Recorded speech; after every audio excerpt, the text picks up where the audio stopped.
একদিকে রয়েছে বাংলাদেশের ফিল্ম ইন্ডাস্ট্রির তুফান শাকিব খান। বাংলাদেশের সবথেকে বড় সুপারস্টার হচ্ছে শাকিব খান। তুফান হতে অ্যাটিটিউড লাগে, চোখের দৃষ্টি, অ্যাকশন, স্পিড সব লাগে। অন্যদিকে রয়েছে সাউথ ইন্ডাস্ট্রির কিং, যাকে স্টাইলিশ স্টার বলা হয়। তিনি হলেন আল্লু অর্জুন। पुष्पा नाम सुन के फ्लावर समझे क्या? फ्लावर नहीं, फायर है। তার কাছে এমন 5টি এক্সপেন্সিভ থিংস রয়েছে যেটা আপনার জীবনের থেকেও অনেক দামি। তো আজকের এই ভিডিওতে আমরা জানব শাকিব খান এবং আল্লু অর্জুনের মধ্যে বিলাসী জীবনযাপনে আসলে কে সেরা। এই দুইজন বিখ্যাত অ্যাক্টরের মোট সম্পত্তির পরিমাণ কত এবং তারা কি কি গাড়ি ব্যবহার করে থাকে, এছাড়াও তাদের লাইফস্টাইল সম্পর্কে ডিটেইলস জানতে পারবেন। আজকের এই ভিডিও থেকে শাকিব খান এবং আল্লু অর্জুন এর মধ্যে তুমুল কম্পিটিশন দেখতে হলে ভিডিওটি শেষ পর্যন্ত দেখুন, এবং যারা চ্যানেলে নতুন তারা এক্ষুনি সাবস্ক্রাইব করে আমাদের পরিবারের নতুন সদস্য হয়ে যান। প্রথমে আল্লু অর্জুনকে দিয়ে শুরু করা যাক। তো যেমনটা জানেন, সাউথ ইন্ডাস্ট্রিসের জান এবং প্রাণ হচ্ছে আল্লু অর্জুন। আল্লু অর্জুন সাউথ ইন্ডাস্ট্রির অ্যাক্টর বলে শুধুমাত্র সাউথ ইন্ডিয়ান ফলোয়ার তার কাছে নেই। আল্লু অর্জুনের ফ্যান ফলোয়ার পুরো পৃথিবী ব্যাপী ছড়িয়ে ছিটিয়ে রয়েছে। সর্বশেষ পুষ্পা মুভির মাধ্যমে আল্লু অর্জুন ব্যাপক জনপ্রিয়তা পেয়েছে। আর তাছাড়া আল্লু অর্জুনের হিন্দি বাংলা ডাবিং মুভি ভারত সহ বাংলাদেশে তুমুল জনপ্রিয়। তো যাই হোক, আল্লু অর্জুনকে বলা হয় একজন multi talented hero. Action, comedy, romance কিংবা ডান্স, যেখানেই আপনি আল্লু অর্জুনকে দেবেন সেই ক্যারেক্টারেই 100তে 100 পাবে। আল্লু অর্জুন প্রত্যেকটি স্টাইলেই ফিট হয়ে যায়, যার কারণে তাকে স্টাইলিশ স্টার আল্লু অর্জুন বলা হয়। তাছাড়া তার ইউনিক স্টাইলের জন্য অনেকে তাকে স্টাইলিশ স্টার বলে ডাকে। তো যাই হোক, আল্লু অর্জুন জন্মগ্রহণ করেছিল 8 এপ্রিল 1983 সালে। সেই হিসেবে তার বর্তমান বয়স হচ্ছে 42 বছর এবং তার জন্মস্থান হচ্ছে চেন্নাই, তামিলনাড়ুতে। আল্লু অর্জুন প্রফেশনে একজন অ্যাক্টর এবং ডান্সার, এবং এখন পর্যন্ত আল্লু অর্জুন 40 থেকে 50টি মুভিতে অ্যাক্টর হিসেবে কাজ করেছেন। এবং আল্লু অর্জুনের আপকামিং মুভি হচ্ছে পুষ্পা 2, যেটি 2024 সালের 6 ডিসেম্বরে মুক্তি পাবে। আল্লু অর্জুনের ক্যারিয়ারের কথা সংক্ষেপে বলতে গেলে, আল্লু অর্জুনের প্রথম সিনেমা হচ্ছে গ্যাংগো 3, যেটি 2003 সালে মুক্তি পেয়েছিল। এরপর 2004 সালে আল্লু অর্জুনের আরিয়ার মুভি রিলিজ পায়। এই আরিয়ার মুভির মুক্তির পর থেকেই আল্লু অর্জুনের ক্যারিয়ার পুরোপুরি পাল্টে যায়। এই মুভিতে আরিয়ারের যে ক্যারেক্টার ছিল, সেই ক্যারেক্টারে অসাধারণ অ্যাক্টিং করে আল্লু অর্জুন, এবং এই ফিল্মের জন্য আল্লু অর্জুন বেশ কয়েকটি অ্যাওয়ার্ডও পেয়েছিল। তার ক্যারিয়ারের মাত্র 1 বছরের মাথায় আল্লু অর্জুন তুমুল জনপ্রিয়তা পেয়ে যায়। আর তখন থেকে আল্লু অর্জুন সাউথ ইন্ডাস্ট্রির একজন সুপারস্টার। এবং আল্লু অর্জুন এর এই 20 বছরের ক্যারিয়ারে আল্লু অর্জুন প্রচুর পরিমাণে টাকা আয় করেছে। এবং শুধু টাকা আয়ই করেনি, আল্লু অর্জুনের কাছে এমন কিছু জিনিস রয়েছে যেগুলো সাউথ ইন্ডাস্ট্রির অন্য হিরোদের কাছে নেই। যেমন আল্লু অর্জুনের কাছে রয়েছে ফ্যালকন ভ্যানিটি ভ্যান। এই ভ্যানিটি ভ্যান শুধুমাত্র আল্লু অর্জুনই ব্যবহার করে থাকে। আর এই ভ্যানিটি ভ্যানের মধ্যে আপনি সব ধরনের ফ্যাসিলিটি সুবিধা পাবেন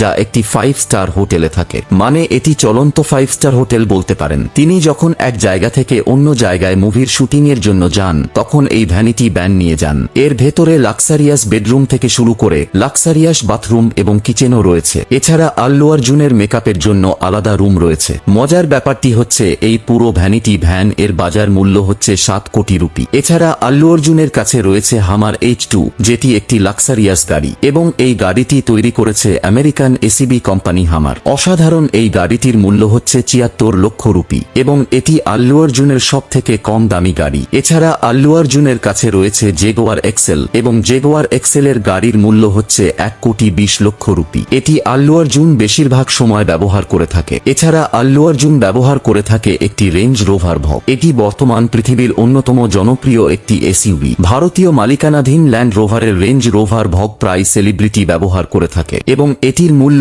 আন্তর্জাতিক বাজারে প্রায় 2 কোটি টাকা। আল্লু অর্জুন তার এই এসইউভিকে অনেক ভালোবাসে, যার কারণে তার এই রেঞ্জ রোভারের নাম দিয়েছে দ্য বিস্ট। এছাড়া আল্লু অর্জুনের কাছে আরও একটি গাড়ি রয়েছে, যেটি হল মার্সিডিজ বেঞ্জ এসইউভি, এবং মার্সিডিজের এই গাড়ির মূল্য আনুমানিক 1 কোটি 20 লক্ষ টাকা। তো যাই হোক, আল্লু অর্জুন যেখানে বসবাস করে থাকে সেটি হচ্ছে হায়দ্রাবাদ, এবং হায়দ্রাবাদে আল্লু অর্জুনের একটি বিলাসবহুল বাড়ি রয়েছে। শুধুমাত্র বাড়ি বললে ভুল হবে, এটিকে বলা হয় বাংলো, যার আনুমানিক মূল্য 100 কোটি টাকা। এবং আল্লু অর্জুনের এই বাড়িটি দেখলে আপনার মনে হবে কোনো রাজা বাদশার বাড়ি, কারণ এই বাড়িটির ভেতরে অনেক দামি দামি ফার্নিচার সহ অনেক এক্সপেন্সিভ থিং ব্যবহার করা হয়েছে। আল্লু অর্জুনের বাড়িটিতে ইনফিনিটি পুলও রয়েছে। এছাড়া গার্ডেন, স্পা সহ জিম জিমনেসিয়াম রয়েছে। তো যাই হোক, আল্লু অর্জুনের মোট সম্পত্তির কথা বললে বর্তমানে অনলাইনে দেওয়া তথ্য অনুযায়ী আল্লু অর্জুন এর মোট সম্পত্তির পরিমাণ 50 মিলিয়ন ইউএস ডলার, যা বাংলাদেশি টাকায় মোটামুটি 500 কোটি টাকা। এবং এই পরিমাণ সম্পত্তি নিয়ে সাউথ ইন্ডাস্ট্রির অন্যতম ধনী একজন অভিনেতা হচ্ছে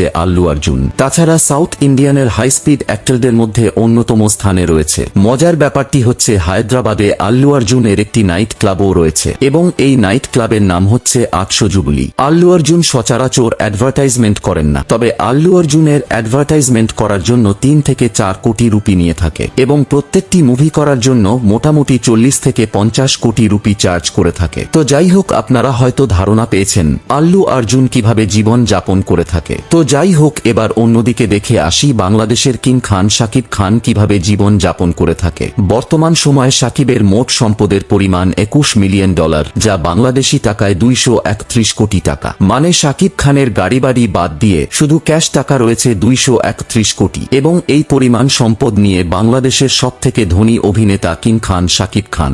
বাংলাদেশের অন্যান্য তারকাদের মতো শাকিব খান বিভিন্ন পণ্যের ব্র্যান্ড এন্ডোর্সমেন্ট করে থাকেন। বড় বড় কোম্পানির ব্র্যান্ড অ্যাম্বাসেডর হিসেবে যুক্ত হয়েছেন শাকিব খান। এছাড়া শাকিব খানের বিভিন্ন ব্যবসা প্রতিষ্ঠান রয়েছে। সম্প্রতি তিনি আরও একটি ব্যবসা প্রতিষ্ঠান দাঁড় করিয়েছেন। শাকিব খান শুধুমাত্র একটি বিজ্ঞাপন করার জন্য 50 লক্ষ টাকা পারিশ্রমিক নিয়ে থাকেন। বর্তমানে শাকিব খান প্রতিটি সিনেমা করার জন্য 1 কোটি টাকা পারিশ্রমিক নিয়ে থাকেন এবং শাকিব খানের নিজের প্রোডাকশন হাউস রয়েছে। তার প্রোডাকশন হাউসের নাম হচ্ছে এসকে ফিল্ম। তার প্রোডাকশন হাউস থেকে সিনেমা নির্মাণ করে শাকিব খান কোটি কোটি টাকা আয় করছেন। বাংলাদেশের সবথেকে ধনী অভিনেতা হচ্ছে শাকিব খান। তিনি সবথেকে দামি গাড়ি ব্যবহার করবেন, এটাই স্বাভাবিক। গুঞ্জন শোনায় শাকিব খান প্রতি বছর রোজার ঈদে একটি করে বিলাসবহুল গাড়ি কিনে থাকেন। তবে তার যে গাড়িগুলো তথ্য অনলাইনে পাওয়া গিয়েছে সেগুলোর নাম উল্লেখ করলাম। শাকিব খানের অন্যতম একটি গাড়ি হচ্ছে Mercedes Benz S class.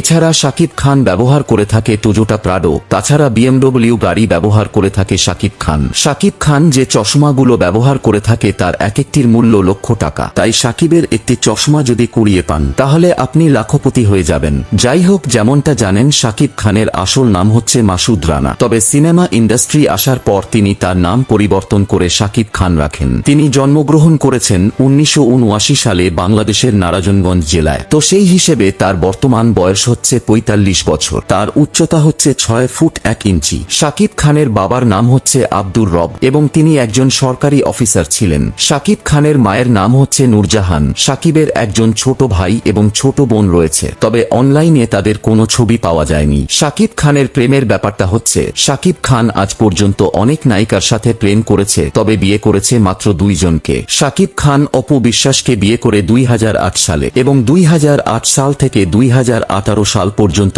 Apu বিশ্বাসের সাথে তার সম্পর্ক ছিল এবং বর্তমানে তাদের ঘরে একজন সন্তান রয়েছে। সেই সন্তান পালন করছেন অপু বিশ্বাস। পরবর্তীতে 2018 সালে শাকিব খান শবনম বুবলিকে বিয়ে করেন এবং তাদের ঘরেও একটি পুত্র সন্তান রয়েছে এবং সেই পুত্র সন্তানকে লালন পালন করছে বুবলি। তো যাই হোক, শাকিব খান 1999 সালে সিনেমায় আসার পর আজ পর্যন্ত কতগুলো সিনেমা করেছে সেটি গুগল দেখে বলা অসম্ভব। তবে আমার মনে হয় শাকিব খান বাংলাদেশ এবং কলকাতার সিনেমা মিলিয়ে 100টিরও বেশি সিনেমা করেছে এবং সবগুলো যোগ করলে হয়তো 250টির উপরে হতে পারে। অন্য কিছু ইউটিউবারদের মতে শাকিব খান এই বাড়িতে বসবাস করতেন এবং এই বাড়িটি রয়েছে নারায়ণগঞ্জে, মানে শাকিব খানের জন্ম হয়েছে এই বাড়িতে। বর্তমানে শাকিব খান ঢাকার এই বাড়িতে বসবাস করছেন আর এটি হচ্ছে শাকিব খানের গুলশানের বাড়ি। এই বাড়িটি নিয়ে শাকিব খানের অনেক ঝামেলা হয়েছিল। ঢাকার রাজুকের সাথে শাকিব খানের অনেক ঝামেলা বেঁধেছিল। মজার ব্যাপারটি হচ্ছে 2017 সালে এক রিকশাওয়ালা শাকিব খানের উপরে মামলা করে। তবে কিছু কিছু পত্রিকা বলছে শাকিবের বিরুদ্ধে 50 লক্ষ টাকার মামলা করেছিল একজন রাজমিস্ত্রি। শাকিব খানের রাজনীতি নামের একটি সিনেমা রয়েছে। সেই সিনেমায় একটি ডায়লগ ছিল যেখানে শাকিব খানের নায়িকাকে একটি মোবাইল নাম্বার দেয়। কাকতালীয়ভাবে সেই মোবাইল নাম্বার মিলে যায় রাজমিস্ত্রির মোবাইল নাম্বারের সাথে আর এরপর থেকে লাগাতার রাজমিস্ত্রির মোবাইল নাম্বারে কল আসতে থাকে আর সবাই কল করে শাকিব খানকে চাইতে থাকে। আর দিনের মধ্যে এত কল আসার কারণে রাজমিস্ত্রি শাকিব খানের উপরে রেগে গিয়ে 50 লক্ষ টাকার মানহানি মামলা করে। আর শাকিব খান সিনেমায় আসার ব্যাপারটা হচ্ছে তার বাবা একজন সরকারি কর্মকর্তা ছিলেন আর সরকারি চাকরি মানে এক জেলা থেকে অন্য জেলায় ঘুরে বেড়ানো। তাই শাকিব খানের জন্ম নারায়ণগঞ্জে হলেও তার বাবা ট্রান্সফার নিয়ে ঢাকায় চলে আসেন আর শাকিব খান ছোট থেকে সেখানে বড় হয়ে হয়েছেন। আর শাকিব খান যখন ক্লাস 9-এ পড়েন তখন তিনি মার্শাল আর্ট শিখেছিলেন। মজার ব্যাপারটি হচ্ছে শাকিব খান সায়েন্সে পড়তেন। আবার এমনটা শোনা গেছে শাকিব খান নাকি ভালো স্টুডেন্ট ছিলেন। সেই সময় শাকিব খানের স্বপ্ন ছিল ডাক্তার কিংবা ইঞ্জিনিয়ার হওয়ার, যেমনটা আমাদের প্রত্যেকের থাকে, কিন্তু গার্লফ্রেন্ডের জন্য আর হয়ে ওঠে না। পড়ালেখার পাশাপাশি শাকিব খান নাচানাচি করতেন। নাচের প্রতি তার আগ্রহ ছিল। তিনি পড়াশোনার পাশাপাশি আজিজ রেজার কাছে নাচ শিখতেন। তিনি হচ্ছেন বাংলাদেশের চলচ্চিত্রের নাচের কোরিওগ্রাফার। আর এভাবেই শাকিব খান চলচ্চিত্র জগতের একজনের কাছে পরিচিত হন। তো যাই হোক, তার বয়স যখন 19 বছর 1998 সালে তিনি তখন ইন্টারমিডিয়েট পাশ করে। তখন শাকিব খান কৌতূহলবশত কোরিওগ্রাফার আজিজ রেজার সাথে বাংলাদেশ চলচ্চিত্রের উন্নয়ন বোর্ডে ঘুরতে যান। আর সে সময় শাকিব খানের চেহারা অনেক সুন্দর ছিল। আর আজিজ রেজার সাথে এরকম একটা সুন্দর ছেলে দেখে বাংলাদেশের পরিচালক আবুল খায়ের বুলবুল শাকিব খানকে সিনেমা করার জন্য পছন্দ করে নেয়। তিনি তার পরবর্তী সিনেমা করার জন্য শাকিব খানকে প্রপোজাল দেন। আর সেই প্রস্তাবে শাকিব খান রাজি হয়ে যান। কিন্তু কোনো একটি ঘটনার কারণে সেই সিনেমাটি করা হয়নি। কিন্তু সেই বছরেই রফিকুল ইসলাম নামের একজন পরিচালক শাকিব খানকে তার সিনেমার জন্য পছন্দ করে নেয়। তার পরবর্তী সিনেমা ছিল সবাই তো সুখী হতে চায়। আর